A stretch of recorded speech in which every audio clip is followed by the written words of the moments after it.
The presenting sponsor of Moon Tower Soccer is FVF Law. To find out what makes FVF a different kind of injury law firm, you can visit fvf.law. Hello friends, thanks for listening to Moon Tower Soccer. This week we'll review Austin's big win against the Galaxy. We'll also discuss John Kolmanic's new contract extension and what we think that means. We have a new transfer rumor and what we think that means for the future of our current players. And then we're also going to ask the question, what is Diego Fagundez's legacy in the Austin FC locker room? I'm realizing now I already wrote these notes and we had breaking news between when I wrote this and when we got here, but we're also going to talk about the report from ESPN that Austin FC is going to host the 2025 MLS All Star Game. As well as where Danny Pereira might be this week. So much. My name's Landon Cottom, and I'm joined as always. No, not as always, as sometimes by Mike Crignola. Mike, thanks for being here, buddy. Hey, thanks for having me, Landon. I'm really excited to fill in for Jeremiah Bentley this week. Just like I told him before the start of the LA Galaxy match, I knew that this would be a really exciting moment, and I certainly wasn't worried about having to have a sad show.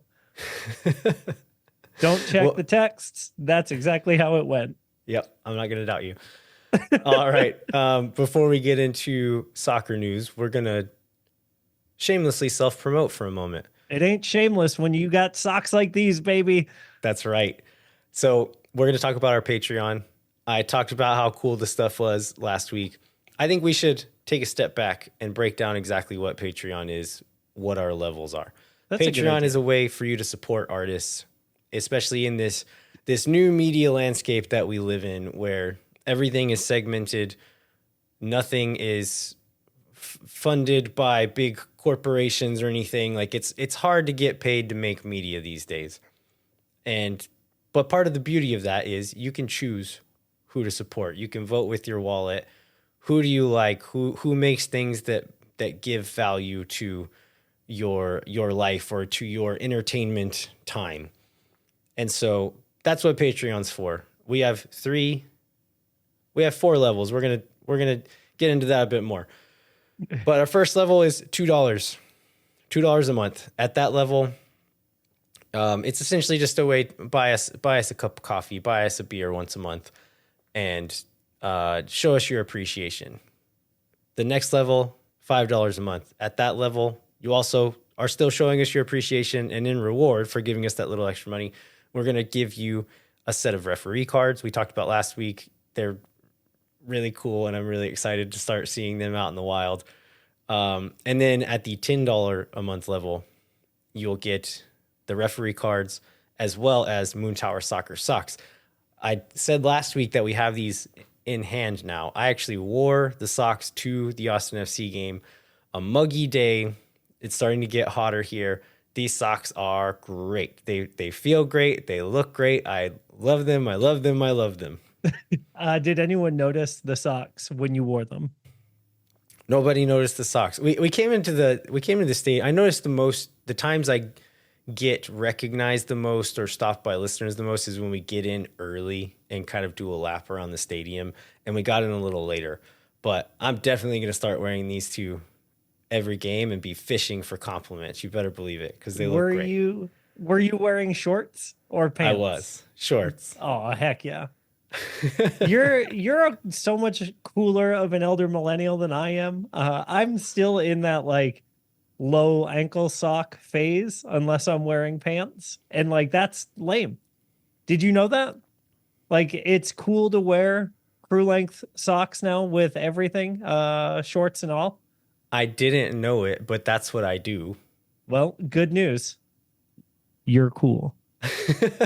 And everyone listening can be cool also with $10 a month Patreon level to get these sweet socks. That's right. But so, yeah, if you like what we do, if we bring any kind of value to your life, think about the TV subscriptions you pay for. Think about all these different subscriptions you pay for at $5 a month.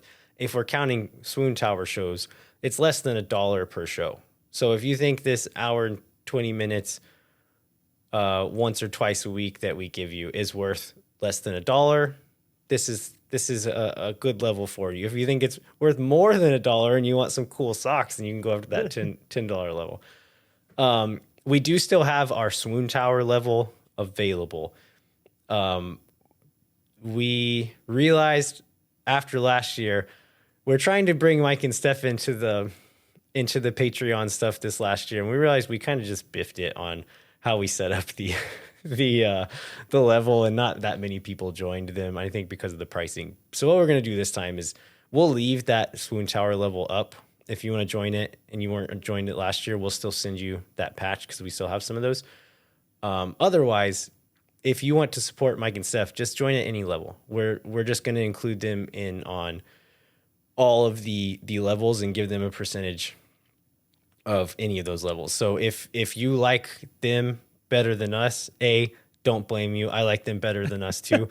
But if you want to support them, just join at any level, and that's going to help them as well. Yeah. All and, right. I think one of the things that I like best about this Patreon is that this is how I met Landon Cottom. Really? One of the things that maybe listeners don't know is Landon invited me to his birthday party. I think we said this last time. I thought it was to be friends. And then immediately, as soon as I sat down, he said, "So tell me about Patreon." And I realized that it was a business podcast consulting move. No, this is a lie. This is a lie. We did talk about Patreon that day, though. And you were like, is it weird if we have a Patreon and don't do like extra content for patron subscribers? And I said, people want to support your show because they like what you do. And we know that that's true because we've seen that people support the show because they like what you do. It was true. For the record, that's not why I invited you there. But I think Marcelo, a friend of the show and Moon Tower Soccer Games Master, was the first person to say, "Hey, y'all should start a Patreon." And I think you jumped on that train as well. But thank you for the push. All right, let's jump into soccer news of the week. The biggest story of the week this week is Austin FC's, can we say dominant? Is this a dominant win over the LA Galaxy? It's about as dominant as you can win over the Galaxy, I think, this season so far. Anyway, everything is relative, right? We haven't seen them blown out. We haven't seen, we haven't seen ourselves blow a team out, but we ran out to an early lead and then held it, which is also something we haven't seen this year. We'll qualify it with relatively dominant.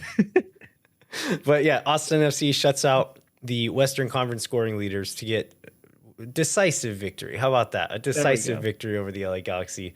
And in the week at 7th place in the Western Conference, just a few weeks after we weren't sure we were ever going to win a game. Yeah, it's been a wild first third of the season here for us so far. And I'm just so excited for what happens next.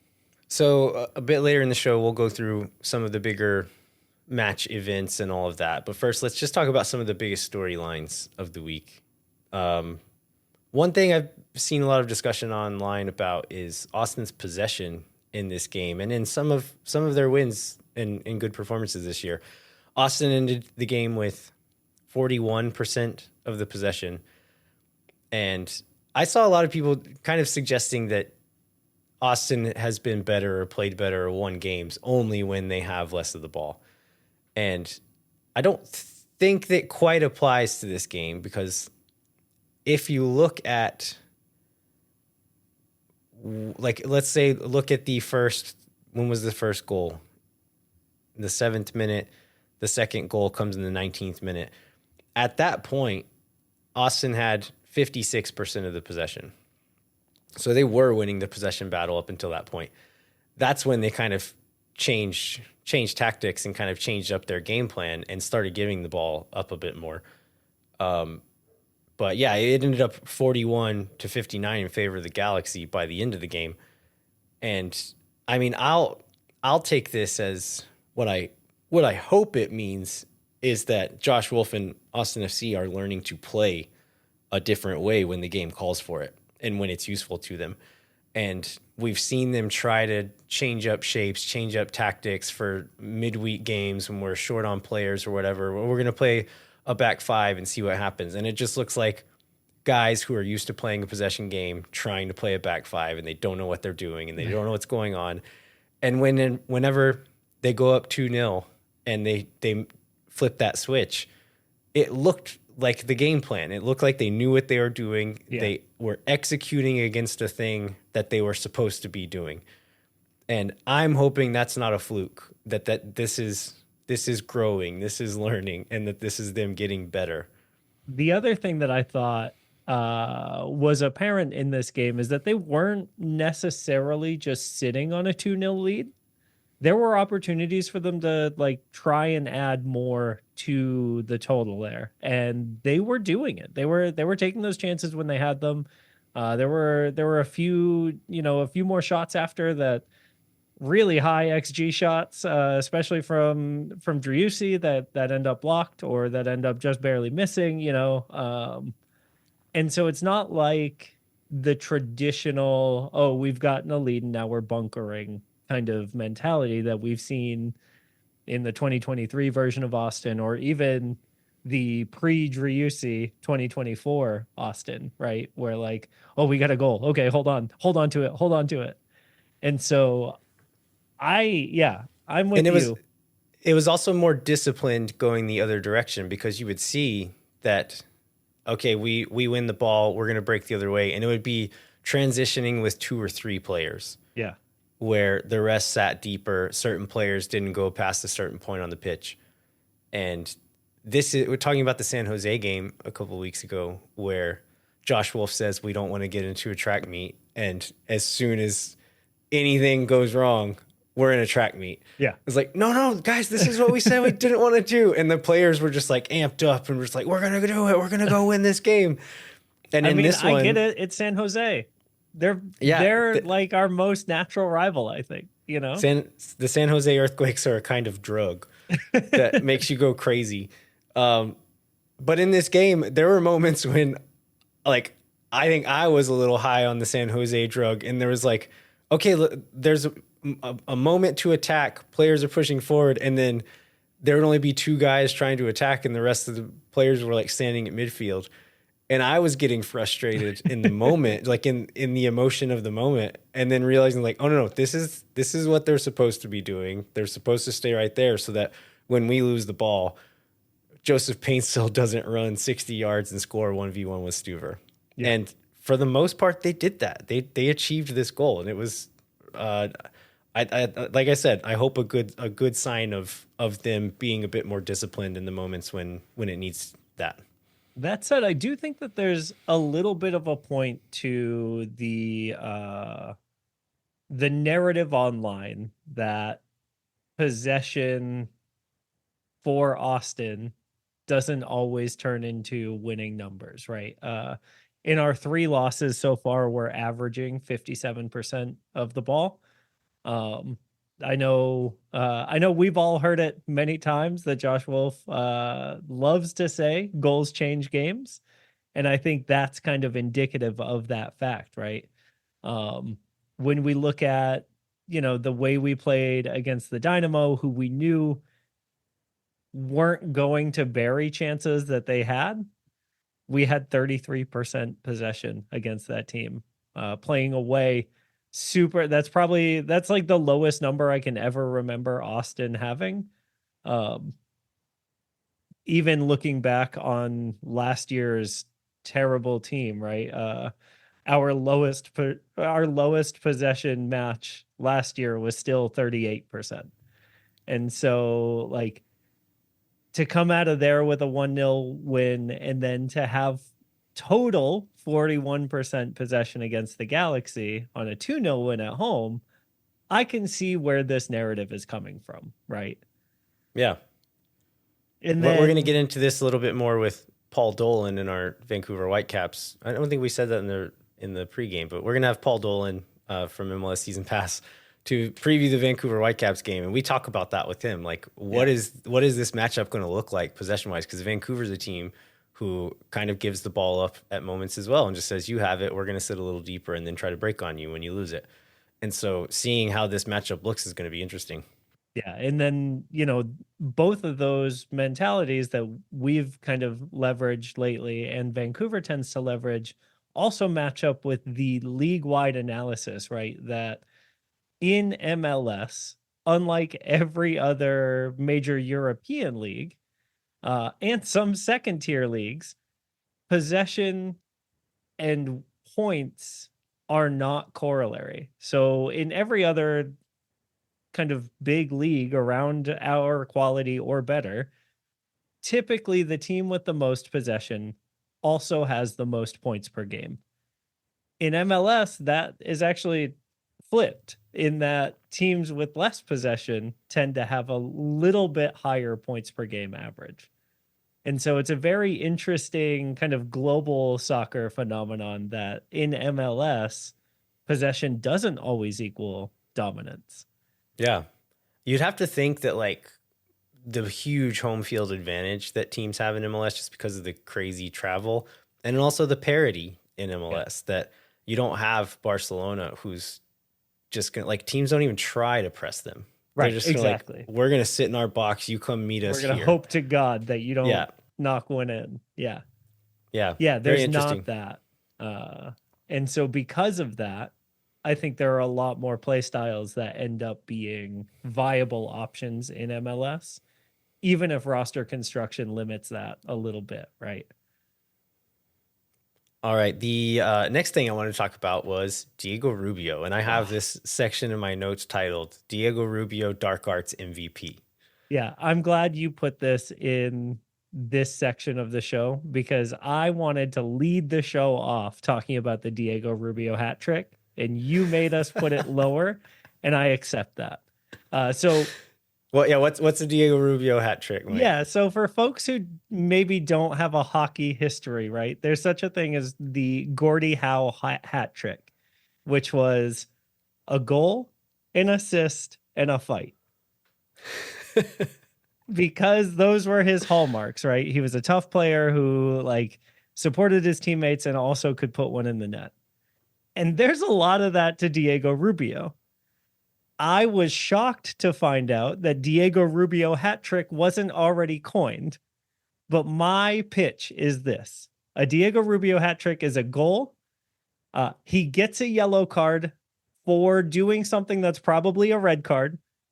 And then he draws a yellow card just by being aggravating. Like forces someone else to get like a yellow card. And in this game, he got the Diego Rubio hat trick within 10 minutes. Oh, he didn't get a yellow though, did he? No, but he definitely should have against Maya Yoshida, pushing him down in the box. Maybe a penalty too. And so like I'm willing to accept for the Diego Rubio hat trick either a yellow that should have been a red or a regular foul that should have been a yellow card. I kind of think it should be getting a yellow or deserving a yellow and then forcing an opposing player to get a yellow. Yeah. I think that should count. Yeah, I'm fine with that. So let's go through some of his highlights of the game. So very early, there's a corner. No, yeah, this is right after our first goal. There's a corner, and all you see like in the original broadcast, and I didn't catch this live in the stadium, but all you see in the broadcast is Cáceres, their center back, shove Rubio, and he drops, and then just gets this look on his face like, how could you do this to me? I can't believe you would do this. And then they show a replay, and you see Diego Rubio just following Ricky Puig around the box, putting his chest on him and like just talking mad shit, just chatting in his ear. And then Cáceres comes up and pushes him, and he drops, and Cáceres gets a yellow card for it. Unbelievable. That was just the first one. And then like also, later on, even before that, he's getting Ricky Puig so upset, and he pushes him around the field. Probably deserves a yellow then. But this one, like, that's not even the biggest deserved a yellow card moment. Yeah, so the Yoshida and him go back and forth several times. Yoshida is like a big Japanese center back, like a tough dude. And they go up one time and trying to win, I think, a goal kick or something. And Yoshida kind of touches him on the back of the neck or the head. Rubio feels it. Not blaming him, not judging him. You feel contact like that, you drop. You're going to get the call every time. And Rubio knows this. He drops. Yoshida gets mad, but then like starts like gives him applause. Like, okay, good. You earned that one. Good job. And then later on, Yoshida's playing a ball out of the back, and Rubio leaves a little extra on one and knocks him down. And then later on, there's a corner. I think this is the point you were trying to get to, is the ref stops them twice, I think. Yeah. And like, this is usually Julio's job, right? Is the ref on a corner is going to come up and tell Julio at least twice during the game, like, hey, calm down, or I'm going to give you a foul. This happens to Rubio. The ref backs up, starts play again, and immediately Yoshida is trying to like loop around and lose Rubio, and Rubio shoves him into the goal with both arms, like both hands, full shove directly into the post. Absolutely should have been at least a yellow. If that ball is in play, it's guaranteed a penalty. Like, I just love that Victor Rivas, the ref, is like a stern and like respected referee in MLS. And he says, Diego, you need to calm down. Oh, yes, sir. Yes, sir. Yes, sir. And then immediately yeets one of their biggest players into the net. My favorite was Victor's reaction to this too, was like, come on, Yoshida, look how little Rubio is and look how big you are. He even does this like hand measurement thing to tell Yoshida why he shouldn't have gone down. Like, oh, we have not had a player like this since Felipe. I think Diego's better than Felipe at it. I was about to say, I don't think Felipe is as good as Diego is. I think we've got something really special here with Diego Rubio, and I am so glad he's on a 1-1 and not just a 1-year contract. Yeah. And so later in the game, Rubio is receiving the ball like kind of in midfield. Fagundez, who comes on at halftime, comes in and fouls him really hard and takes the ball. And like Fagundez was upset that the foul was called at all. But then also, again, on the replay, if you watch, Rubio feels the foul, goes down, and on the way down, grabs Fagundez's leg and like rolls over it. It's like either as punishment or like saying, okay, if this foul doesn't get called, you're not getting that ball. Yeah. Maybe a little of both there. And then Diego Fagundez is like kneeing at Rubio's back after the play, right? And yeah. Rubio's pushing on his legs. Like, it's just so playground. And I think the best part of it all, and this is like one of the best moments, is like why it's so effective and why he's so good at it is because I don't think Diego Rubio is ever actually mad. No, I don't think so either. I think he's having a blast doing it. Yeah. He's like playing the game. He's a great actor. And then you see in the speech after the game, he's just like the nicest man, like super thoughtful, very gentle speaker. Yeah. And like his English is fantastic and just like a great communicator. And then on the field, he's like this villain. And again, I don't think he's ever mad. I don't think his emotions ever get the best of him. I think he's playing a game 100% of the time, and he's very good at it. Yeah, I think it's both telling and incredible that his comment was, "I've never played with a more honest group of guys." Meanwhile, he's playing this character the entire time he's on the field, right? Like he is 100% committed to the bit. And like afterward is like, man, I just really want to thank everyone in this locker room for being so honest and so committed and doing what we set out to with the plan from the coaching staff. Like, incredible. Josh Wolf in the post game talked about this and was like, yeah, Diego rides that red line like right up to it constantly and somehow never goes over. It's amazing. So like, well, again, because he's never actually he never lets the emotions like boil over. He knows where he is and doesn't step over. Where a lot of guys who play with that kind of energy, I think their emotions do get the best of them and do push them over that line sometimes. And you just don't really see that from him. Yeah. We mentioned Diego Fagundez. This is a point that I wanted to get into based on some conversations I saw online after this game. Diego Fagundez, of course, beloved by Austin FC fans, one of the highest performing players in Austin FC's short history, with mostly from that 2022 season when he was just lights out, really, really as good of a season as Driussi had. I don't think he would have had that kind of season without Fagundez there. And Fagundez would have gotten a lot more attention if Driussi had not been having such a killer season that year too. He has a poor season. Roto comes in, trades him to LA Galaxy. Austin FC fans are heartbroken. I know what Diego's legacy is with Austin FC fans. What is Diego Fagundez's legacy in the Austin FC locker room? Landon, what a spicy question. It's a Tuesday morning for the people listening to this. Are we sure that's a question? Like, so I worry that we aren't part of these conversations, right? We can only go by what we see. And what we saw on the field Saturday is that people weren't afraid to stick it to Diego on the field. And he wasn't afraid to stick it to our players on the field. Yeah, him and Gallagher got into it multiple times. He came on the field and two-hand shoved John Gallagher down to the ground like almost immediately, letting him know, hey, I'm here to play. And John was glad to meet that. Yeah. And then, Johan Valencia subbed on, and like one of the very first things Johan did involved in play was a hard tackle on Diego in the middle of the field.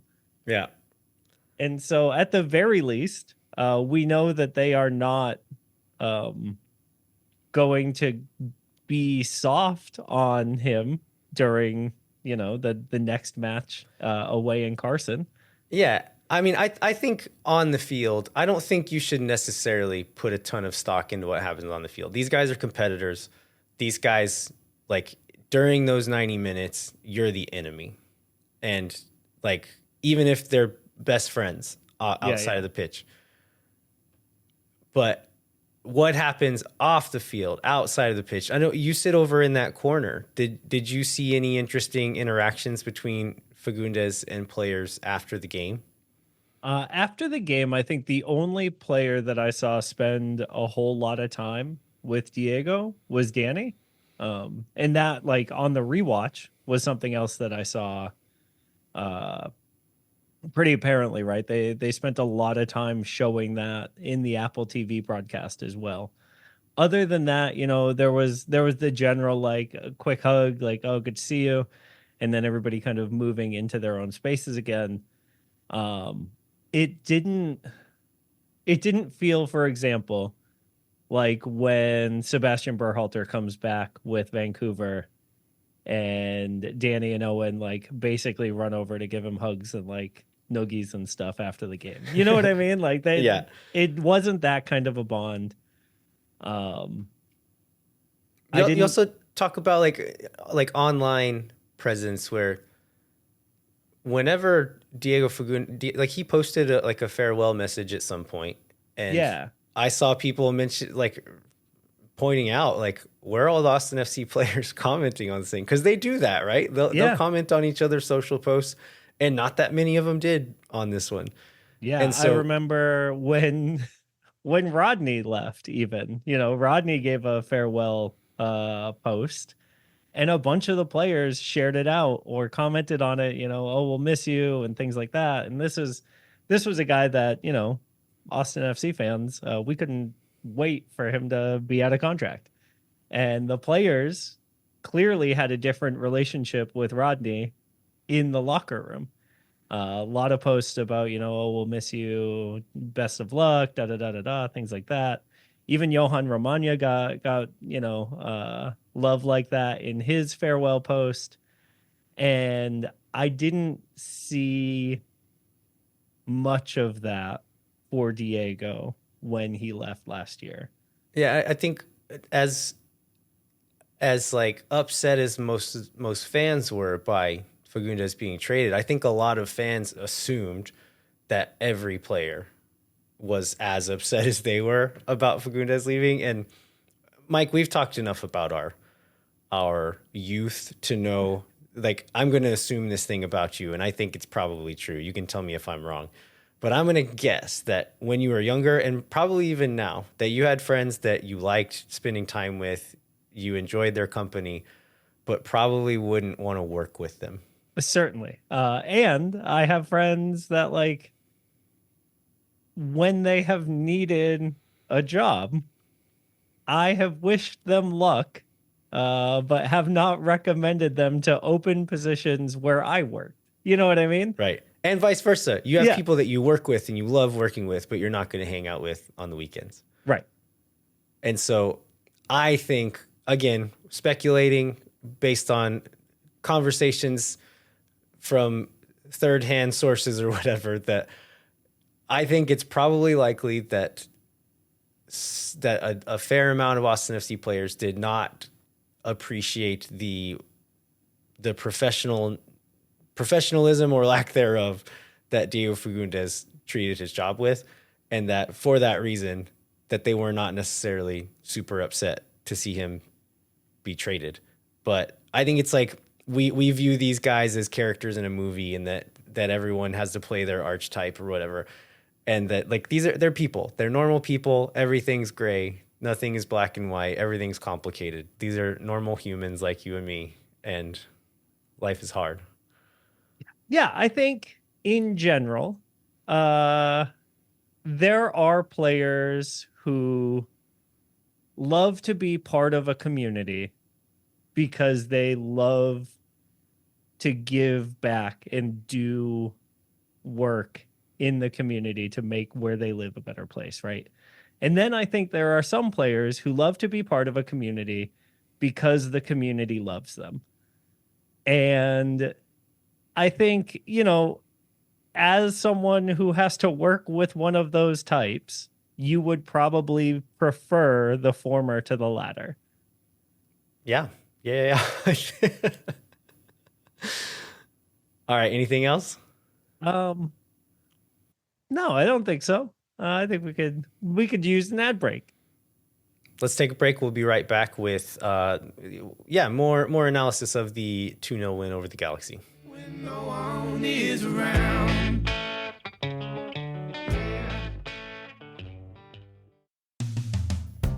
Moon Tower Soccer is brought to you by our friends at FEF Law, the official injury lawyers of Austin FC. FBF is a different kind of personal injury law firm dedicated to community, transparency, and client education. And they have their own podcast called Summary Judgment. Check it out wherever you get your podcasts. You can go to fef.law to find out what makes FEF a different kind of injury law firm and why understanding your legal options can dramatically change the outcome of a case. Once again, that's fef.law. Amplify Credit Union is a member-owned financial cooperative that served the needs of Central Texans for over 5 decades. As a credit union, Amplify has no shareholders or parent companies. That means more of your money stays in the community. Amplify has been the home of fee-free banking since 2022. Their free checking accounts come with 0 overdraft fees or minimum balance. That means Amplify's fee-free checking accounts help you get more mileage from your everyday spending. Amplify membership is open to any Texas resident. Learn to trust your banking at Amplify Credit Union. To learn more and to register for free parking at the Amplify Esperanza branch on game day, go to www.goamplify.com/moontower-soccer. Moontower Soccer is brought to you by Tony C's Pizza and Beer Garden, serving New York-style pizza and authentic Italian. Now open in Round Rock in front of Del Diamond and on Anderson Lane near Shoal Creek Boulevard. The Anderson Lane Beer Garden is just 2 miles from Q2 Stadium. Stop by for a pizza and a pint before all of this year's home games, and with TVs on every wall, it's the perfect spot to watch all away games. And as we pointed out every week, that they play all the Austin FC games with sound on, which is crucial. Also, it smells exactly like a New England pizza place, and I love that so much. My fellow Massachusetts transplants, next time that you're missing like Papagino's, this is your spot, trust me. As always, there are 2 for Tuesdays coming up. 2 pizzas for the price of 1 every Tuesday. And then Pitcher Perfect Thursdays as well, which is half-price pitchers of beer every Thursday.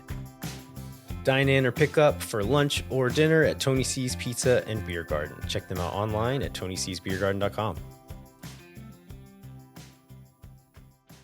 All right, we are back. Mike, let's jump into the rest of the details of the LA Galaxy match. Before we get into the match events, let's talk about some of the pregame storylines. The first one I'm going to start off with is Real Madrid president Florentino Perez was there hanging out with one of the owners, Eddie Margine. Why? Do you want the real answer or the fake answer? Both. I don't know the real answer, but I do know that the fake answer is that he's buying Josh and Owen Wolf for $20 million this summer. We took my parents and my brother to this game, and they announced Real Madrid president Florentino Perez. I was like, why is he here? And my brother said, maybe he was going to buy one of the Austin players. And I just turned and said, he doesn't want our players. That's not true. I have it on good authority that all of our players would make the Galacticos better. So there has been a recent announcement. After they dominated the Galaxy, maybe I'm right. Moderately dominated the Galaxy. Maybe you're right, Mike. Maybe you're right. There was an announcement recently that La Liga teams will be playing games in the United States, but surely they wouldn't, surely Q2 is not a real candidate for that, right? No, I would assume it's too small. Yeah, it would have to be at DKR at the very least in Austin, right? Or MetLife or whatever it's called in Arlington, I don't know what it's called. Jerry World? Oh, yeah, that one. Jerry World. That's what it's called. You could also, it's like he was at the Mavs game the night before. Luka Doncic played for Real Madrid. And so there's a connection there. And maybe he was in Dallas and they were like, I want to go see a soccer game. And then they showed them, you could go to FC Dallas. Right. He's like, is there a different one? It's like, oh yeah, Austin's just a few hours down the road, and they showed him pictures of that. I was like, oh, I'm gonna do that instead. Yeah. If you have the choice of a Texas Derby populated by pickup trucks or Austin FC playing Ricky Pooge, you might choose the latter over the former. All right, let's get into the Austin FC pregame storyline. So Julio Cascante was out with suspension the week before against Houston. We talked on last week's show about what's the right call in this game. Do you go with the arguably better defensive pairing in Hedges and Heinz Ike, or do you slot Cascante back in the starting lineup? What we ended up getting was Cascante and Heinz Ike. And again, talking about the game plan, we did keep the ball more up until we got those 2 goals, and Julio's good at that. And I don't know that he was necessarily super involved directly in any of the goals, but we know that a lot of the value he adds is on those margins, right? So who's to say that he didn't still add value there? But then once we did shift to the more defensive mindset, or the more conservative mindset, he was still not a liability there. He still did well. And I think just not putting him in the position to be in that track meet, he does fine. He does a decent job then. Yeah. I had said before the match that this might have been my hottest take of 2024, but if Julio wasn't in the starting lineup, I didn't think we were going for a win against LA Galaxy, because LA is so susceptible on corners and set pieces and in the air. It felt like leaving Julio on the bench would have been a real keeping one of our best weapons in the offensive phase of the game against this team. How can you not play him if you want to win? And not just on set pieces, but in the buildup, in distribution. He is an asset in those moments. And if you think you can go toe-to-toe with the Galaxy, or if you think your best chance is to use the ball and score some goals, he's a plus in that category. I think one of the other questions was who's going to play on the wing. Yeah. With Owen Wolf was still listed as questionable. Rigoni scored a goal. I don't know that like we're necessarily like Rigoni has to start in this one, but No. we've talked about how he's a confidence player, and so I don't mind this call if you say, okay, he's a confidence player. He got a little bit of that confidence last week. Try to keep it rolling. Put him out there. See what he can do. You can always pull him at halftime if he sucks again, but which is probably not great for his confidence. But as like, did you have a problem with him starting? I wouldn't say I had a problem because I didn't feel like we had a real choice outside of him, because this team is just too fast to make Ethan try and keep up for 90 minutes or even 70 minutes, you know. I thought, depending on what training looked like, there was like maybe the world's smallest outside shot of a CJ start with a Rigoni. No, like that's never happening. No, of course not. But like CJ also had a really good game against Houston when he came on with his limited minutes, and so equally as good as Rigoni's, you could right. argue. Yeah. And so in my head, I'm like, well, you know, if there's a chance that Rigoni gets a start, maybe there's a chance that CJ gets some minutes here. But yeah, my take is that it's all shades of gray, right? Yes. Like, I don't think one of the other options is so much better that it's an obvious choice. So yeah, I was fine with it just on the confidence angle alone. This was a thing that I noticed last week as we were like coming up to this game, is like, this is the first time we had a full bench of first team players this year. 20 players all on the first team. We did it. We did it. and not injured. Like, and we didn't even have to name three goalkeepers to the 20. That's right. So that's pretty good. Again, this is progress. This is what progress looks like. All right, getting into the lineup, it was Brad Stuver in goal. Then we got Gallagher at right back, Hedges and Heinzike in the middle, Beer at left back.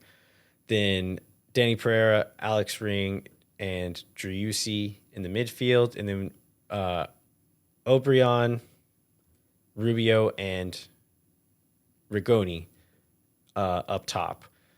So getting into some of the events, we already talked about some of the Diego Rubio's off-ball highlights a little earlier on.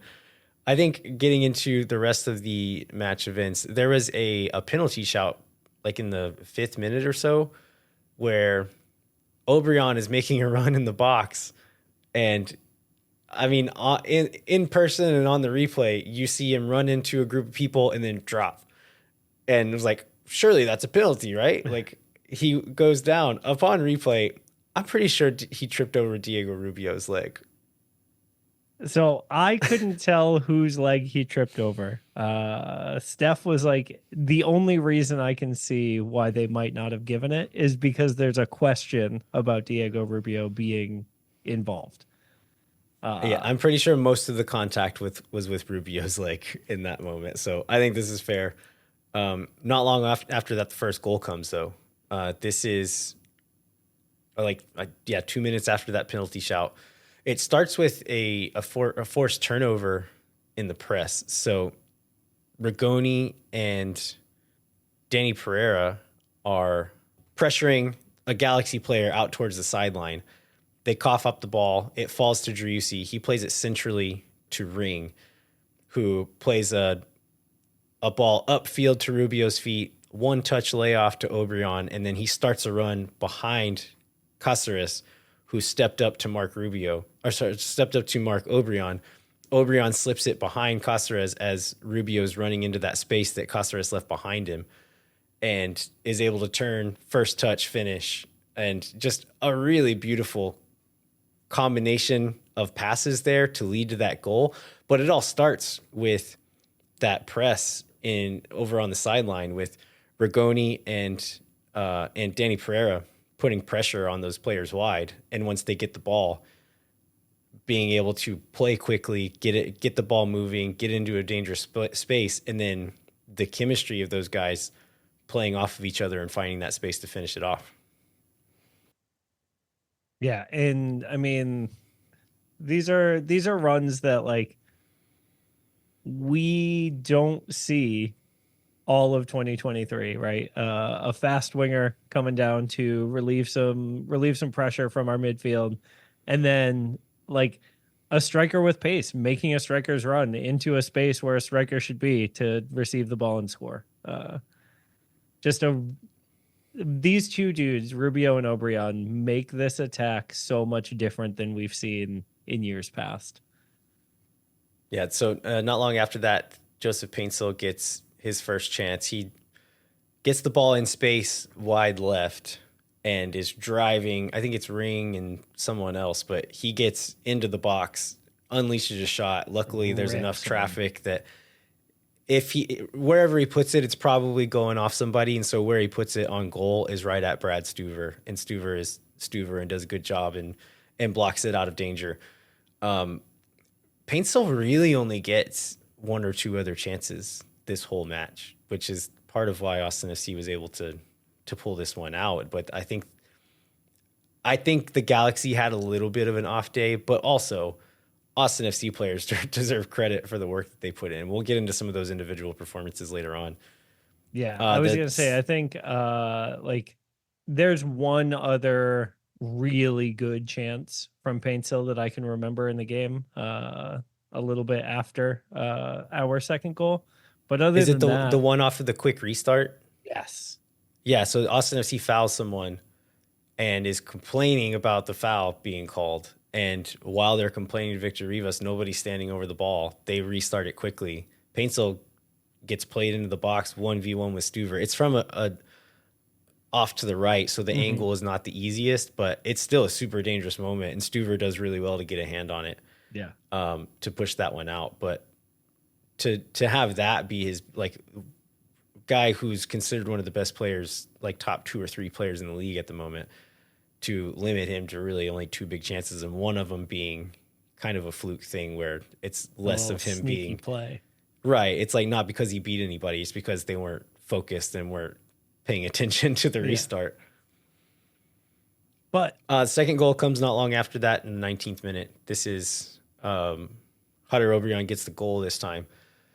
So I think Ring has the ball in midfield and gets dispossessed. The ball ends up with Miguel Berry, their striker, in kind of the half space on their attacking half. Ring chases him down, slides in from behind to tackle him, comes up with the ball at his feet, immediately turns, looks upfield, plays a through ball in behind to Obrian, who's already running vertically.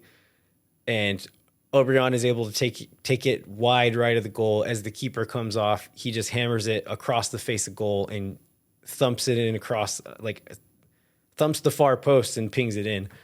I think I'm hoping this is a sign of these attacking players building chemistry together.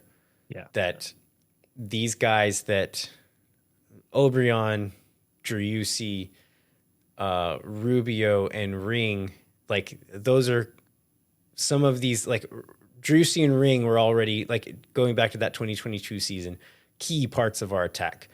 You bring in these 2 new guys who we think could be good in the right setup, in the right circumstances.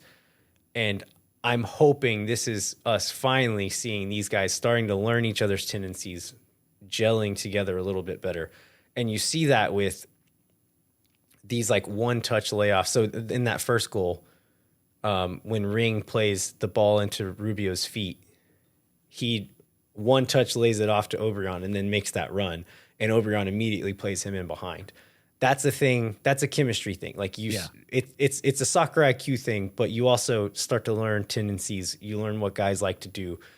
And those little one-touch layoffs, we saw a lot of that during the game where they would play a ball vertically to Rubio to play out of pressure, and he would lay it off first touch to someone else, and they'd switch play from there. And then Driussi did the same thing where play it to Driussi out of pressure, he'd one-touch lay it off to Ring, who would switch it out of play or carry it out of the danger area there. And this is not a pattern that we've seen a lot of from Austin FC. And we saw it several times in this game. Yeah, the other thing that we're seeing is that happening across the field, right? There are a number of times where Brendan Hines-Ike receives a pass in the middle of the field because he's, carrying the ball forward, and he's doing these same gentle layoffs to players around him because he knows someone's coming through the middle to like help him out and let him drop back a little bit back into that like more secure defensive position. Yeah, I think whatever's in the water, keep that pH balance where it's at because this chemistry is good, baby. And then again on Obrion's goal, when Ring wins that tackle, great tackle. Oh my gosh. To begin with, it's but like then NYCFC Ring, like vintage classic Alex Ring, big destroying tackle, keeps the ball with him. Like, whoa. Yeah, in most of Austin FC's history, we've not had players who like to stretch the field and run in behind. And so I think a player like Ring, he's intelligent enough and like his vision is good enough that he'll see that run. And so I think once we brought in guys like Obrion, and then this year trying to play a bit more vertically, the guys who have been here don't know what to do with it. And it's not instinctive for them to look for it. And the fact that Alex Ring, one of these like legacy Austin players, his first instinct was to look up and launch a ball vertically, and Obrion's already running on. That is also that chemistry I'm talking about, where like these guys are learning how to play with each other, and I'm hoping that can continue and build more on that, and just learn to make each other better by learning each other's tendencies and playing into those. And I think we're seeing the benefit of like Alex working on that as well, right? Because he was trying some of these passes at the beginning of the season and his body just wasn't letting those passes work. He wasn't strong enough or he wasn't fit enough or whatever. And in this match, it looks like his condition is back to where it needs to be able to hit those passes. And I don't know if that's a like, I'm familiar with this movement and this passing range now, or if that's just a like, we are at the point in training where now I know what I need to be doing to make myself able to do those things. I mean, and the answer is probably a little of all of those things, right? Like soccer's a complicated sport. After this point, 2-0 up, Austin kind of goes into game management mode. We talked about how they started playing a bit more disciplined, not throwing as many numbers forward, counterattacking with just a couple players, and it works. I mean, the Galaxy get, I think, 2 other decent chances in that half. One of them is that painful moment off of the restart that Stuver saves. The other is Ricky Puig super late in the half. Hits a beautiful shot. It's going upper 90 from about 25 yards out, and Stuver gets a hand on it and pushes it over. Like, really good save, but excellent strike from Puig there. But really, for the next 25 minutes, those are the only 2 dangerous moments that the Galaxy get.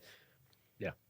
Halftime comes, Galaxy makes 2 subs. They bring on Jalen Neal, who's a young, super promising center back that has been injured for a lot of the season. They pull off Caceres, who's already been very worked up by Diego Rubio and is on a yellow card. So they pull him off, put on Neal. They also pull off the striker, Miguel Berry, for Fagundez. They move Joseph Painsil centrally to play striker. Fagundez goes to the left wing. I mean, Fagundez, I think he had a decent game. I don't think he was bad, but they kept him fairly quiet. Just not necessarily him, but just the attack in general. Austin's defense was able to keep the whole attack pretty quiet. Yeah, there are 3 shots in the box at all in the second half from LA. The rest of their second half shots, all 10 of them, come from outside the box there. So, or I guess the last 7 of those shots come from outside the box. Yeah, one thing 10 shots in the second half, and like I don't know that there's one of them that you could call particularly dangerous, really, in the whole second half. No, I didn't. I felt worried because I couldn't believe I wasn't more stressed. You know what I mean? We've been conditioned as Austin FC fans to think like this is all going to fall apart at any minute now. But from what was happening on the field, if you take away like our learned fear in these moments, there was nothing happening on the field for us to think like we're in danger now. Like we're going to give up this 2-0 lead. Like if you're a neutral's watching this game, is like, no, Austin's going to win. There's no way they're going to lose this game. The only thing I will say about this second half Galaxy structure that like I think is underappreciated is how good Paintsel was as the 9. He really pulled apart Austin center backs. Julio especially bit on a lot of like ball movement where Paintsel would come into the box and then carry out and like drag Julio with him. Yeah, and then Fagundez would loop back in right. and occupy that central space. And yeah, Julio would go out and just kind of contain. And then to the rest of the players' credit, like they did a good job of filling in those gaps. And as he played it back in, did a good job of keeping it pretty limited. Yeah. Peck was a lot more involved in the second half. And I think a lot of that is because Paintsel was pulling apart his side of the defense a lot more. But even still, not super threatening, which I can't believe I'm saying that. Yeah. Austin's first sub comes at the 58th minute. And it's Jader Obrian comes off. I was a little surprised to see his number called in that moment. Were you surprised then? I was surprised, but only because he had just made a pretty hardcore run. And so like I assume that on the sideline, like they knew what they were looking for in that run and he just wasn't quite able to give it. And they were like, okay, cool. We've seen this with hot air before, right? Usually by the 65th, certainly by the 70th, the man is like cooked.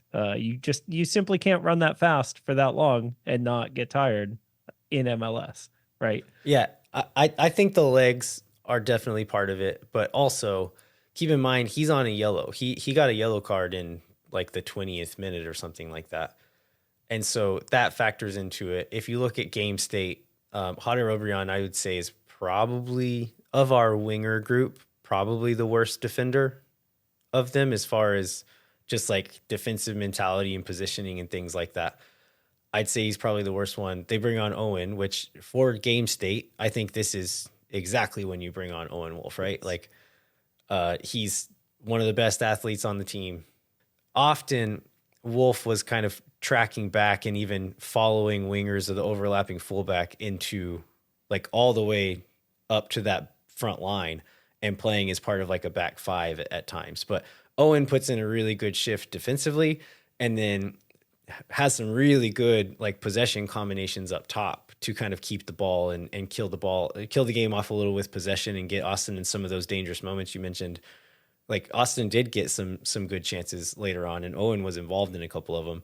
Yeah. And so I was in the moment, like immediately, like a little bit surprised to see Obrian come off, but in hindsight with the context and the yellow and the legs, like I think this was the right move. And like Owen had a good game for what he was sent in to ask to do. I think he executed perfectly. Yeah, I thought this was one of Owen's more solid substitution like appearances. You know, I think sometimes he can like be a little bit slow to get involved in the game, but it didn't feel like that at all. And in fact, I thought watching the game that like I was taken aback by how physically developed Owen is now as a player against other grown men in MLS. He doesn't look 18 out there. You know, he doesn't look young. He looks like he's physically holding his own now in a way that we haven't necessarily seen with our eyes so much as the way that he plays, right? Because he's never been afraid to get stuck in. But now the way that he does it is a lot less spicy challenges and a lot more body position and just like standing dudes up. And so I thought it was a really, really good shift from Owen Wolf. His FOP mob scores don't quite tell the whole story with him today. I mean, but it's like this was Owen Wolf put in like a workman-like shift. Yes. And in a different game, I don't know, like this is kind of the horses for courses approach that I hope Josh Wolf takes. Like I saw some people upset that CJ Faudré didn't get put in when they pulled Obrion. This is not the game for CJ Faudré. If we're losing 2-0, let's put on CJ instead of Owen. But if we're winning 2-0, Owen's the right choice there. Well, and it's important to call out too that like originally the plan for the next set of subs was going to be CJ. And because CJ ran over from the subs bench to put on his jersey. Oh, interesting. He had taken off his warm-up top and was getting ready to put his jersey on. And they ended up going with the Jossie sub after that instead. Huh. Because they saw Rubio was this close to that yellow card after the Diego Fagundez foul. And so they made the call then to switch the sub plan and go with Jossie instead of CJ to get a little bit of height to kind of lock that down a little bit. Because they're complementary and opposite players, right? Yeah. They can each do part of one thing that the other can do, and then have, a little bit of the other stuff to go along with that. Yeah, so Austin FC sees it out. Again, not really many dangerous chances for the rest of the game. As I said earlier, they finish the weekend in 7th place. This means Austin FC is a great team, and we're never going to win. We're never going to lose again, right? Is that what it means? That's exactly what it means, and certainly not coming up against the number 2 team in the West next week. Yeah, I like we are as fans mercurial, and whenever we lost before, everything was the worst, and now we won this one, and everyone's feeling great. I think, as with most things in life, the real answer is somewhere in the middle. Like, of course, we're gonna have bad games again this year. We're gonna have good games again this year.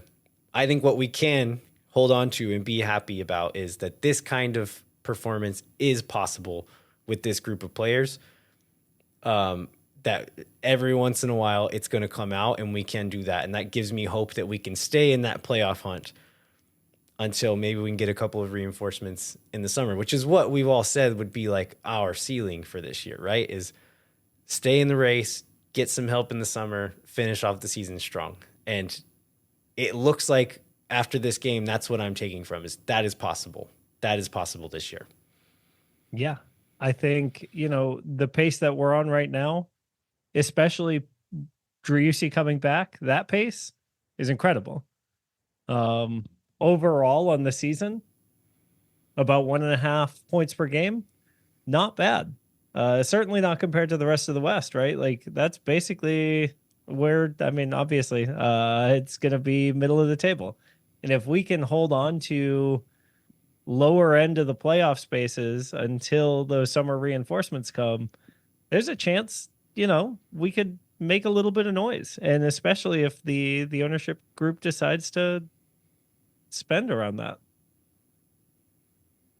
All right. Well, let's take a quick break. We're going to come back. We have quite a bit of news to go over. We're going to talk about John Kolmanic's contract extension, a transfer rumor, and then Danny Pereira's, changes in legal status and his status for the Vancouver game. And then also the report from ESPN that Austin will host the 2025 MLS All Star Game. Hang tight. We'll be right back. Our premier sponsor is McGuire Woods Consulting, helping clients in the public affairs space from lobbying at the local, statewide, and federal levels to digital and communications campaigns across the country. McGuire Woods Consulting has offices in Tinamou cities, but only advertises on this podcast because it's the home of the 2-time reigning Copa Teos champions, which is the most important trophy in professional sports. Contact our friends at McGuire Woods Consulting at mwcllc.com for more information. Moon Tower Soccer is brought to you by Sage Wilson Realty. The team is made up of Austin experts who are client-focused and have over 30 years of combined real estate experience. Our friends at Sage Wilson Realty are giving away 2 tickets to an upcoming match. Fill out the form in the show notes for your chance to win. If you or someone you know or need of Sage Real Estate advice in Austin, talk to our friends at Sage Wilson Realty. Be sure to check them out online at sagewilson.com. All right, we are back. We're going to jump into what was a decent amount of Austin FC news as we started the day and kind of doubled in size as the day went on. A quick little hit is Nico Arisizabal, who is the U17 goalkeeper for the Austin FC Academy, was called up to the Puerto Rican U16 national team. He was the goalkeeper for the U15 group that won Generation Adidas Cup, and then as a 15-year-old is currently starting for the U17 team. And so, yeah, really promising guy. Hopefully that will lead to more international experience for him. Let's get into first team news here. So Jean Kolmanic gets a contract extension. I don't have this pulled up. Do you have the details of that extension? It is a 1-1. It is a 1-year extension with a 1-year option, and it takes effect after this season. So he's going to remain a U22 player for all of this year, and then will become a senior player after that. And that is we know that because of reporting from Phil West. Mm-hmm. And so I saw a lot of people saying, like, okay, Kolmanic was injured, comes back. He's not starting this year. It looks like Biru's our number one for the foreseeable future. Why is Kolmanic getting an extension, and why is it happening now? Yeah, those are all the notes that you have on this. Is 2 bullet points. One says why, and one says and why now. And I think they're both fair questions. You know, I think a lot of us were expecting Jean Kolmanic's contract to end in December, and to get one of those "thanks for growing the legend" kind of posts from him. Yeah, I think as far as like the why now part, the longer you let negotiations go, the more leverage a player and his agent have, and the more likely you are to overpay to keep them or to lose them on a free and they just walk away.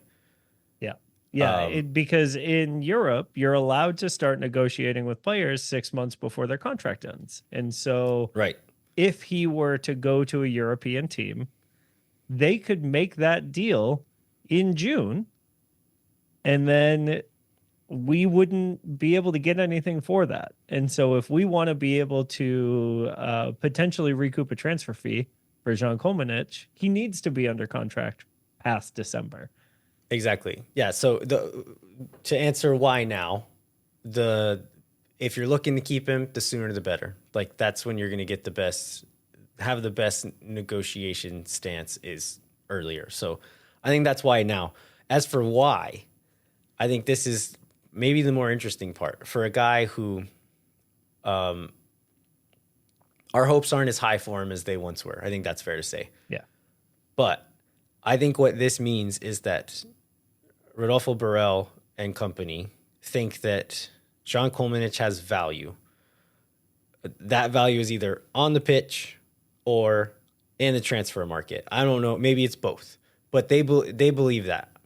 I think that is the part that is up for debate. Like, does he have value? I don't know.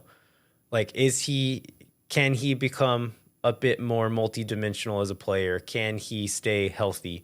Like, these are things we don't know as far as on the field. But as far as in the transfer market, he's still a pretty young guy, played at a decent level in his country as a young player. And he's not that expensive. So there will be teams who will be interested in Jean Kolmanic, either in MLS or abroad. There will be. And if he's making $1 million, yeah, no, they're not. But he's cheap and he's young. There's going to be a market for him. And so either if you think you can play him or trade him or sell him, any of these things, yeah, re-sign him. Don't let him walk away for free, because the player we just described has value in some form or another. And so I'm curious to see what that plan actually is and what that value they actually see is, and if that value actually exists. But this is a sign to me that Borrell believes that value exists somewhere. And at this point, honestly, if Burrell believes it, it's good enough for me. I know we talked off air before the show about like his resume right now, and good Lord, I'm just so happy he's here. It's still small sample size, but from the players he's added to the squad, he hasn't missed yet. And Right. so I'm not willing to go all in and say Rodolfo Borrell's a genius. He's going to save this club because we haven't seen enough yet. But Too late. He's king of Boston FC. I've crowned him. Just you know that Biggie picture with the like crooked crown. Yeah. Do that with Rodolfo Oh Borrell's my face. God, somebody photoshopped that for us. I am encouraged though. From what we've seen so far, I am encouraged. More transfer rumors. I guess we can call this a report. This is coming from, I don't know. It's hard to say. These are like Hungarian outlets that are reporting this. So I don't know what these outlets are. I don't know what their track record is. But reports saying that Austin FC are interested in signing Henry Wingo, who is Seattle Sounders Academy product and currently playing for Ferencváros, who is the like Hungarian giant. They're like the biggest team in Hungary at the moment. So for the Seattle Sounders, this is my memory of Henry Wingo is that he mostly played like as a wide midfielder, sometimes as a fullback. And so I was like, oh, this is interesting. Like we're bringing in another fullback when we're already linked with the fullback this summer. We just signed one of the guys we thought might not be around. What does this mean? Looking a little bit further into it, he's been playing mostly as a center back for Ferencváros. And so Backline FC. That's right. I think like we're talking about like the possession disparity in Europe. Ferencváros is one of those giants that like they keep the ball. I watched some clips, like they have the ball and they keep the ball. And so he's a bit more in like kind of that new role of guys who are probably traditionally fullbacks that we're going to play as a center back because you're good enough at defending, but you can play with the ball. And that's kind of from what little I watched. I'll dive, if this becomes more of a real thing, I'll dive in and do a proper scouting report on this guy. But from what I saw, that was my take on it. So whether he's a center back or a fullback or whatever it is, that's kind of that Kyle Walker role where it's like 10 years ago, you're a fullback, but in the modern game for this style of play, you're a center back now. Looking at like, I made a tweet that maybe made some folks a little bit unhappy after this report came out. But bringing in Mikkel Dessler this summer. Guilherme Biru looks like he's going to be a starter. Like if he can keep his trajectory up, he's going to be a really good MLS player. Just re-signed John Kolmanic. We've got John Gallagher sitting here. Where does he fit in to this puzzle at this point? If this is what our backline landscape looks like. And if we're looking at guys like Burrell has said, everyone's for sale. Like, come get them. Everyone's for sale. If we're looking at like assets now, I think before we talked about like Nick Lima being the most tradable asset, and not because he's bad, not because we don't like him, because he's the most valuable asset that someone's willing to pay for. As we bring in these other pieces, especially if Wingo brings in two, I think John Gallagher becomes that piece, like the most valuable piece that we can trade and upgrade or make a sideways move on for free or cheaper. John Gallagher is that guy. So I'm not saying I want it to happen, but I would not be shocked if John Gallagher gets traded this summer. Landon, you had so many chances to walk this back, and instead you're going to double down on it? I'm going to double down on it. I think seeing that Wingo could, like, if Burrell's idea going forward is to move to like more of a back three with more ball playing center backs and play with wing backs, maybe Gallagher is safe in that thing. He's still probably not a starter. If Biru continues to improve and Dessler comes in, Gallagher's sitting on the bench. And so, like, even then, and then if, let's say Wingo is plans to play wide, that's depth there. Like where's the plan here? And so I think there's a little bit of writing on the wall that could be in the works, but then also just looking at trade value, Gallagher is in his late 20s. He's like 27, 28, something like that.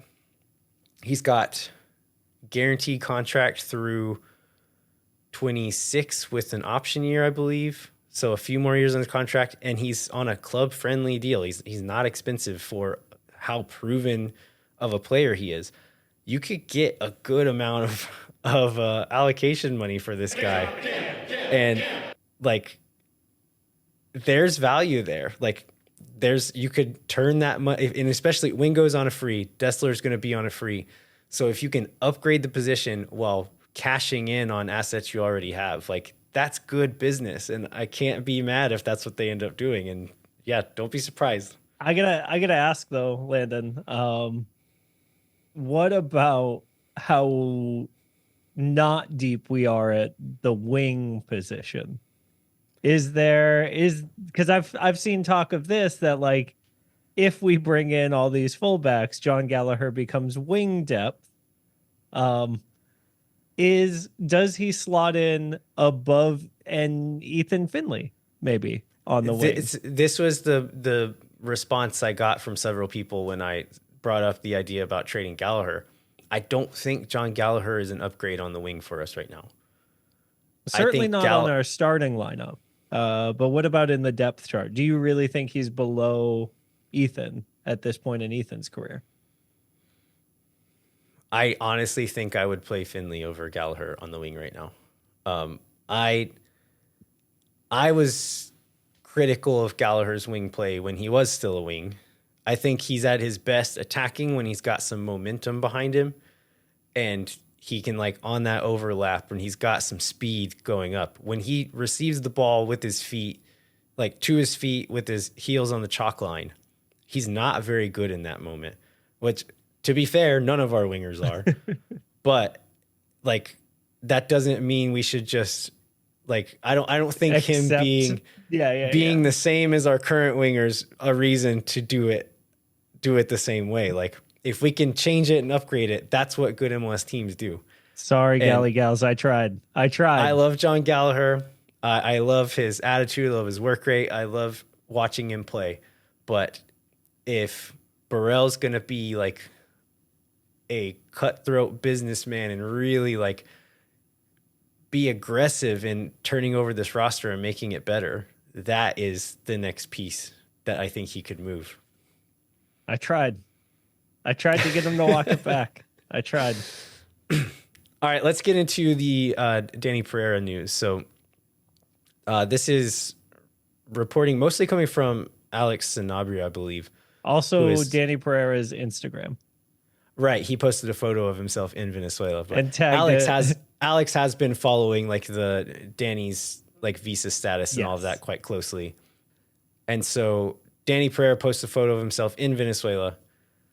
And so Alex's reporting is saying he believes Danny's there to get his Venezuelan passport renewed, which with his current legal status had not been really a feasible option for a long time. With his visa status and everything moving forward, this feels like a step for him to start playing more with the Venezuelan national team, to have a bit more freedom of movement between countries, whether to play for Venezuela, to play in Canada with Austin FC, or to move to another country to play professionally. What it means currently for Austin FC is that it seems unlikely for him to be back to play in this Vancouver match. I am not thrilled about that.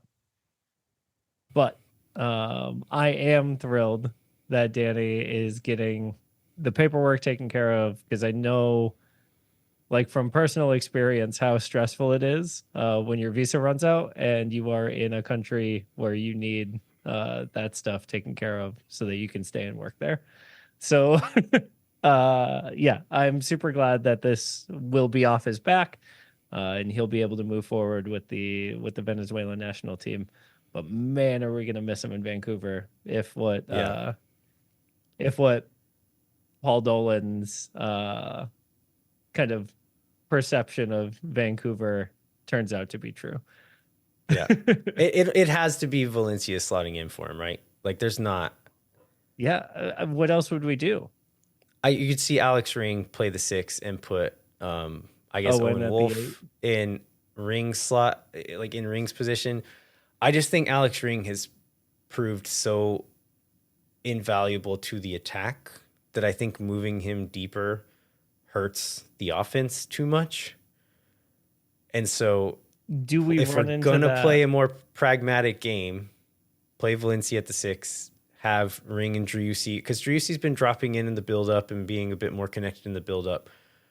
Have that kind of supplement what we're lacking in having Danny back there. It's not going to be the same, but hopefully it's enough. But I just don't see another way that they could go.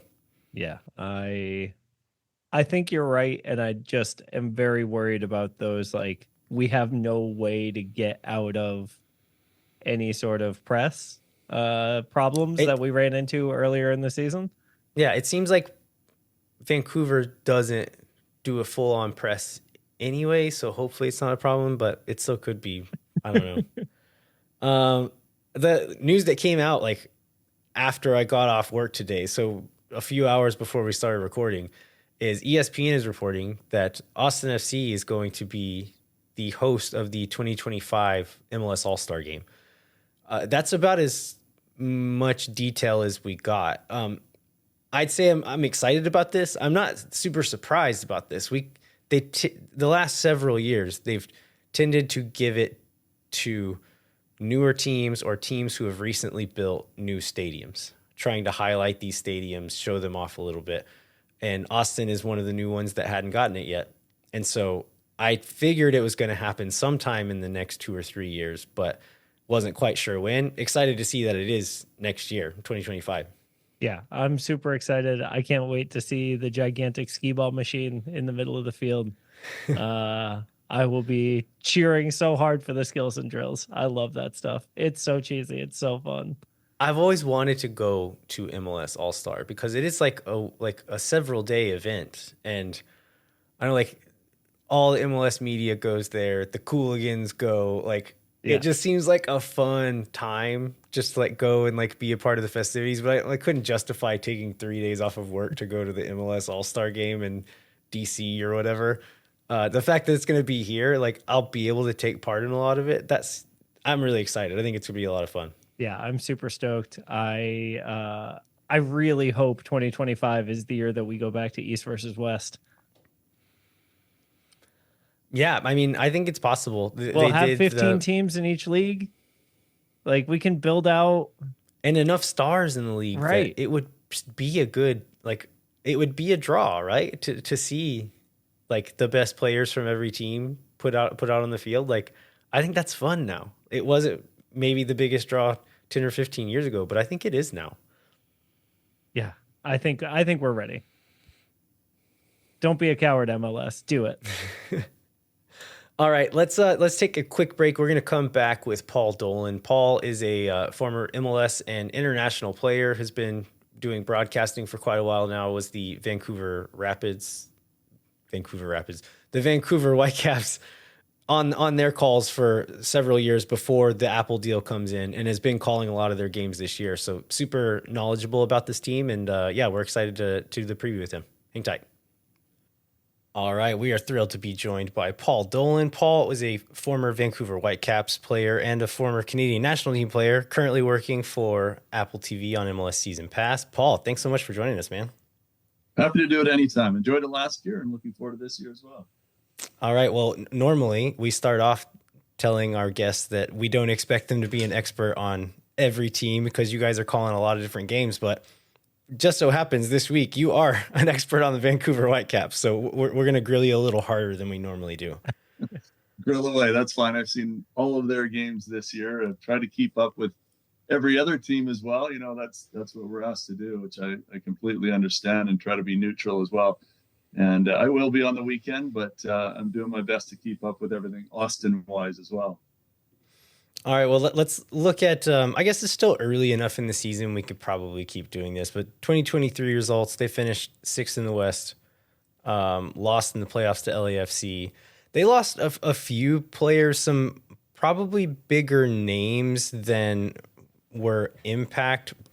Is Gressel the biggest difference from last year to this year? And he wasn't even there all year last year, right? He was their best player through the first half of the year. So when he left and was traded first to Columbus, of course, he's moved on to Inter Miami now.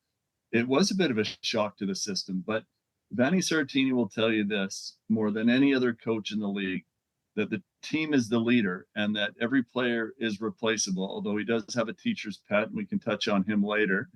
I'll tease that one. But Julian Gressel was fantastic. He played kind of as a more wing back throughout most of his career, but for Vancouver was very central and created a lot of chances. But when he left, the Whitecaps were able to pick up the pieces because they are very team-oriented first, and they have pieces that can come in. And Ryan Raposa's done a decent job in that area. Ali Ahmed, who is a young player who came in this year and has really started to blossom, has also picked up the pieces. And then Fafa Pico this year, who they signed as a free agent, and Damir Krylak, two veterans that you didn't really think would have a huge starting impact. Well, Fafa Pico, in 3 consecutive games, scored a goal, assisted in 2 of the games as well, and then was injured, so hasn't really featured much since then. But those are the big additions this year. And if you mentioned the one, I guess, key loss last year, it would have been Gressel for sure. And then at the guys coming in, you mentioned Pico already. Damir Krylak is a guy, he's getting a little older, but an excellent player. How has he factored into this team so far this year? You know, I think he has as much to do with the team's spirit and chemistry off the field as a leader. That's not what he wanted to come in for.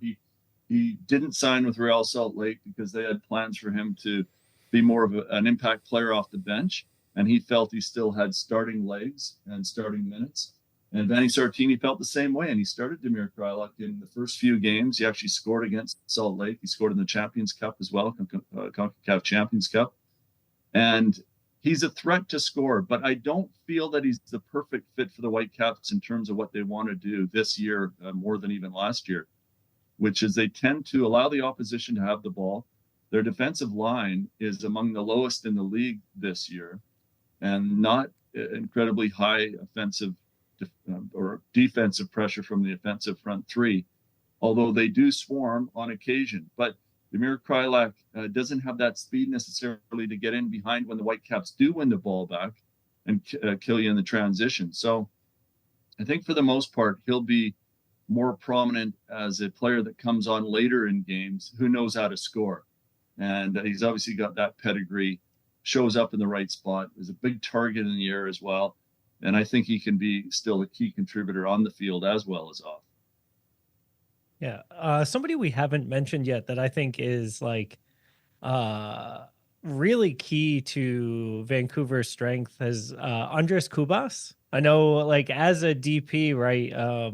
A lot of fans in the league would think of, oh, you give DP contracts to guys who are going to get on the score sheet.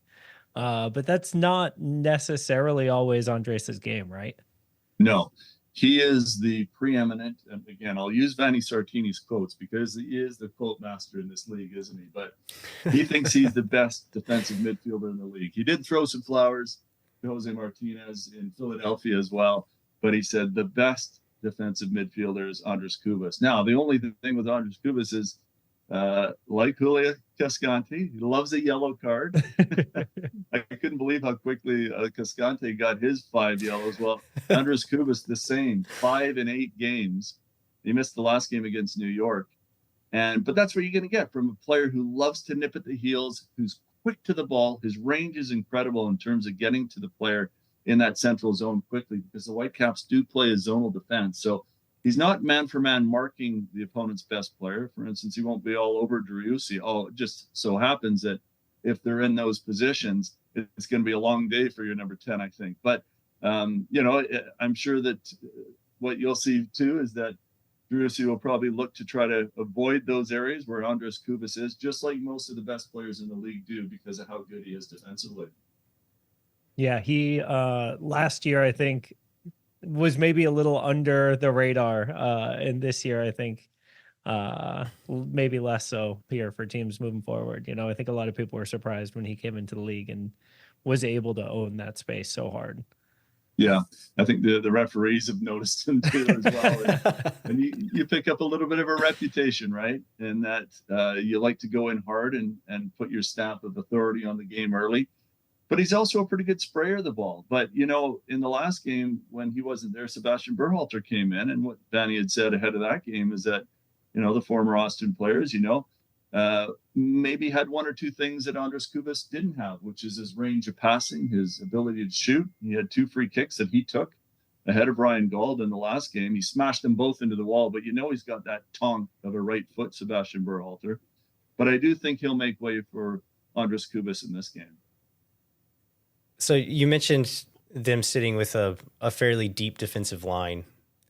The back three of Veselinovic, who I haven't watched a ton of Vancouver this year, but from all accounts has been really good this year. Then Tristan Blackman and Laborda in that back three.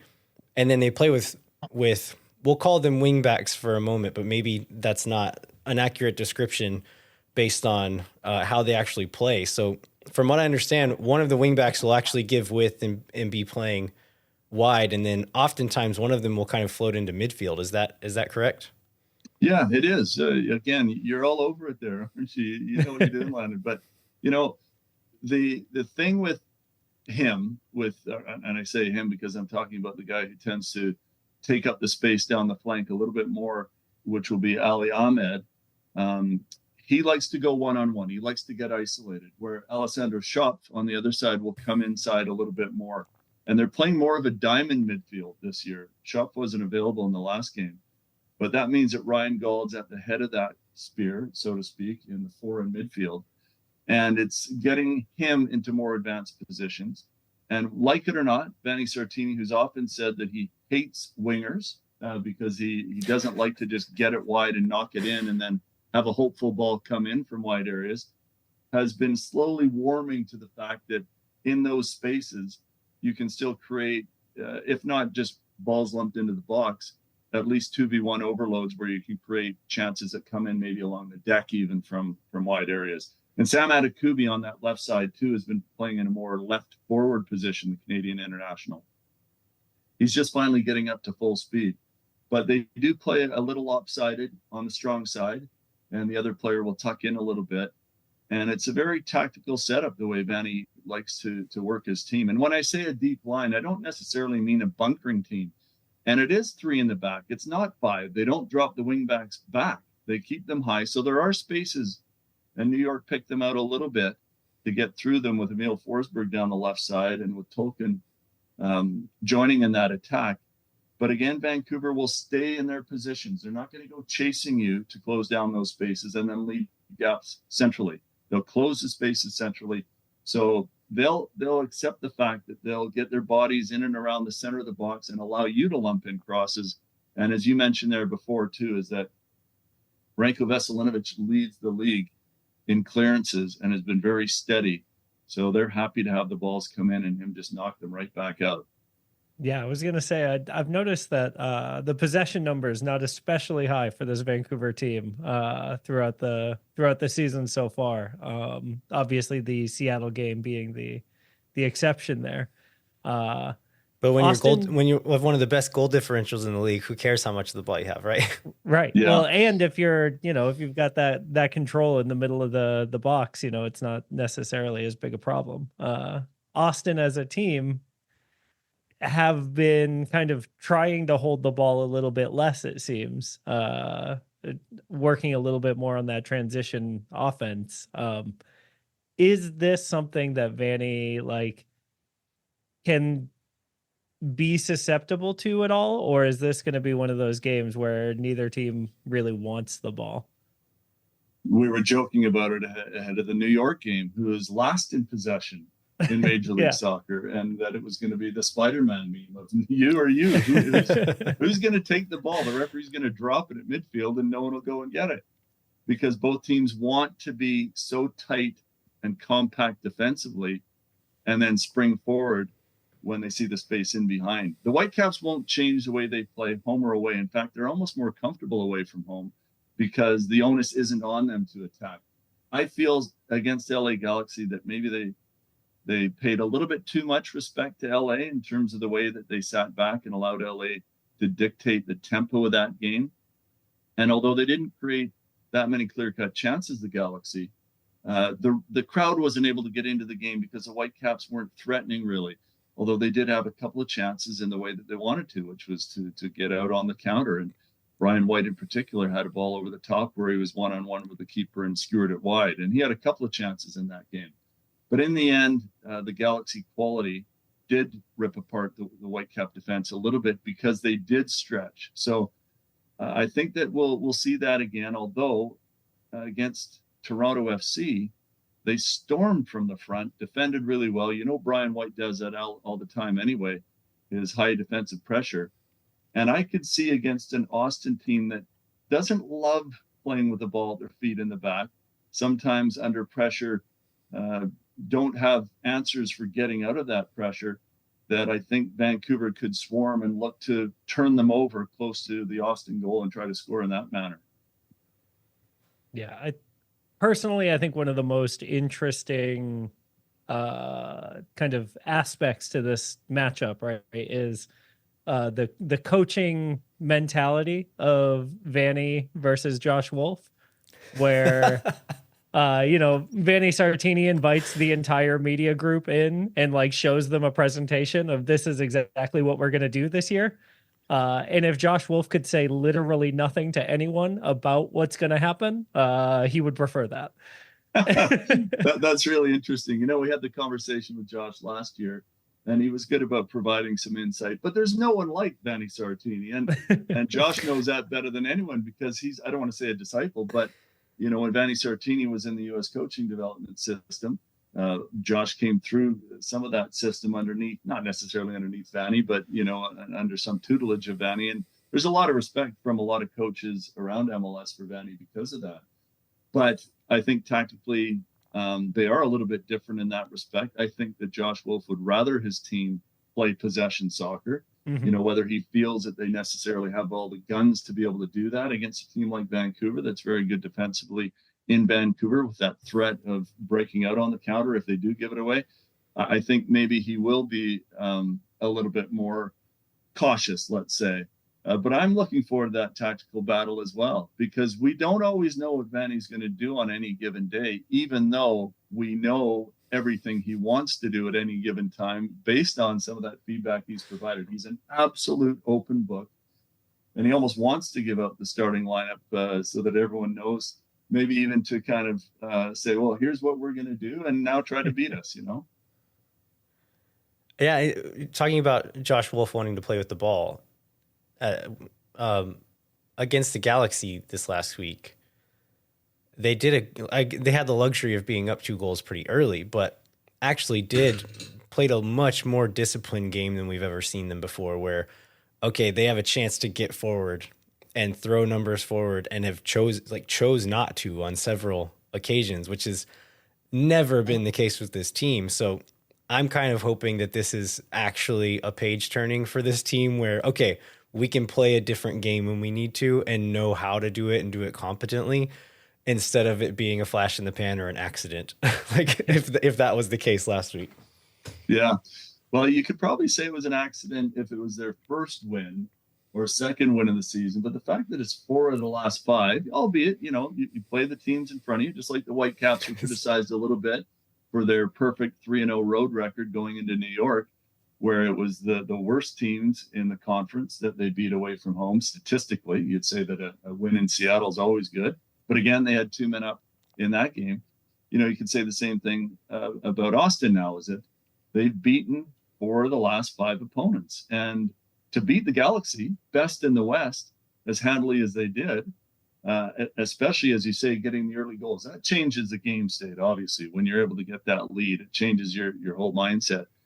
And if anything, Greg Vanny, who's a team and a coach who likes to make sure that they don't give the ball away and are always thinking about that when they have the ball, they were the ones caught out in that situation. And 2 great goals, I have to say, from Austin, really well taken goals. And so they're in a bit of a different mindset. I think they're very positive and confident.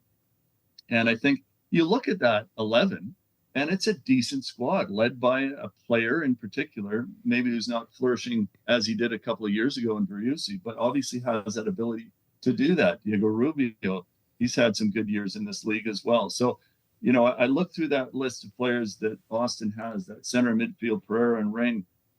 You could say notably they're among the best defensive midfielders in the league in that 4-2-3-1 setup as well, if not on recent form over the last couple of seasons. Pereira, a young player on the up and coming. I think that's a strong team. Stuber in goal. Very, very good.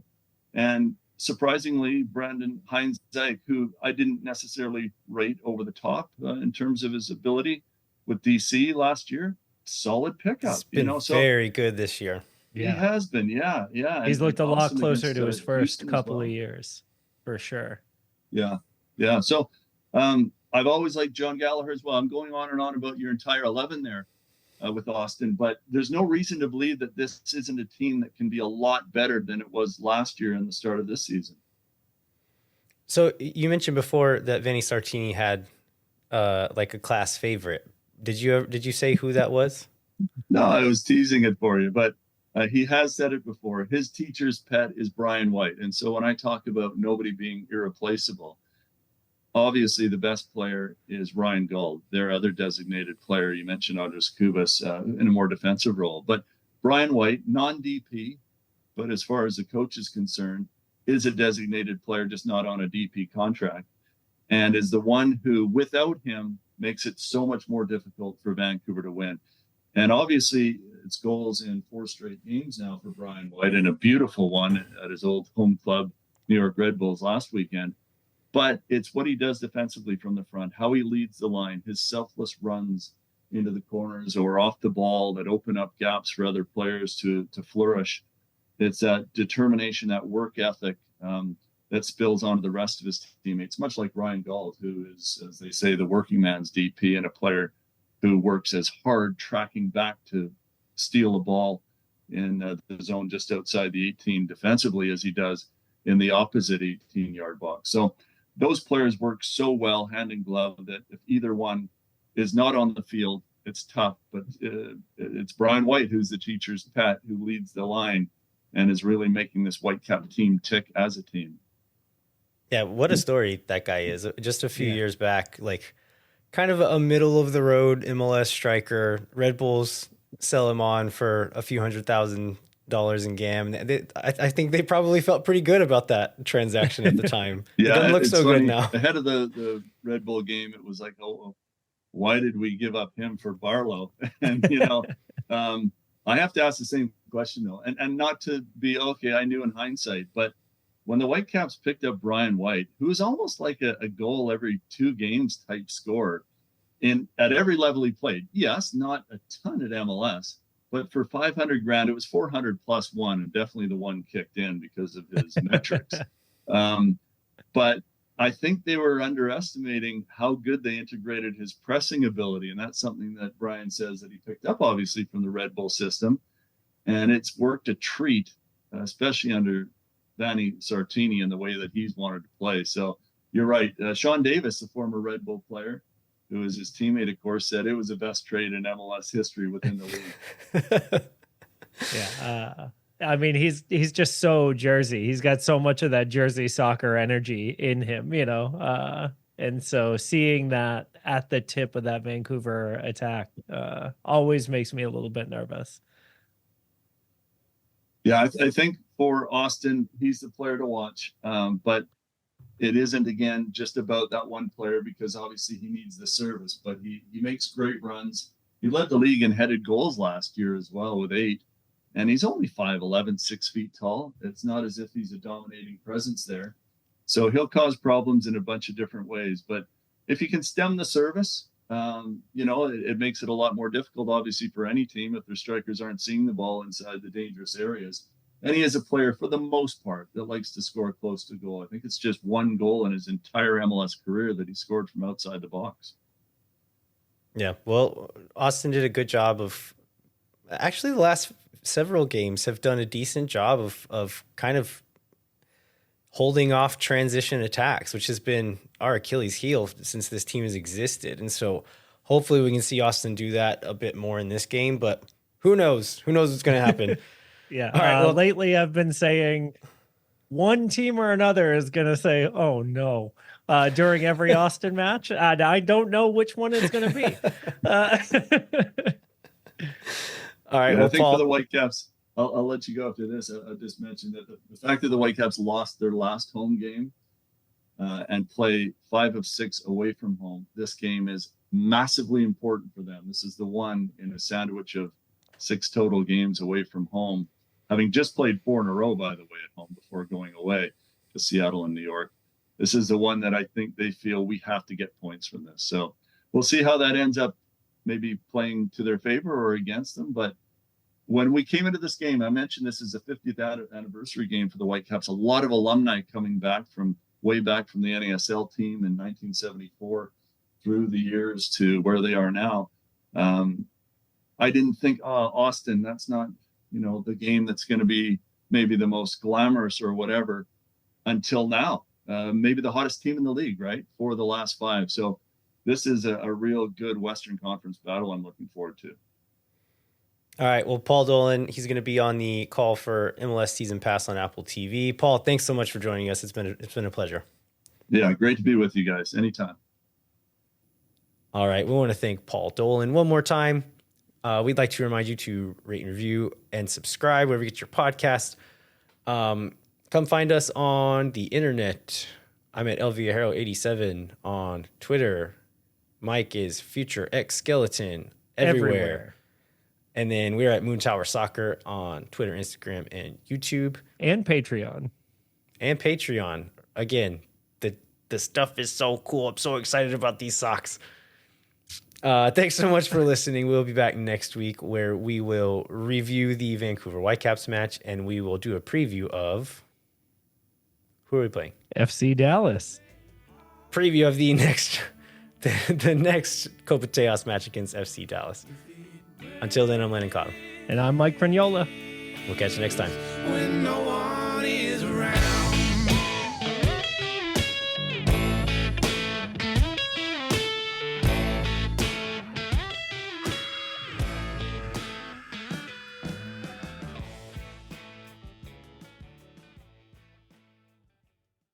Think for nothing, you never. La gente. Oh my God. I cannot get over Henry Wingo. I think his name is just so fun. And I am convinced, no one can tell me otherwise, I won't listen, that Austin FC went to Transfermarkt and sorted by nationality and contracts expiring in the summer and did Control F wing. And that's how they found him. I'm convinced. I think I saw Long Cow, friend of the show, say that I can't wait for the transfer rumor that we're going to sign a player named Striker Row. Yeah. This is how we're finding these guys from now on. Control F. Okay, Google, soccer players. Jonathan Centerbackman.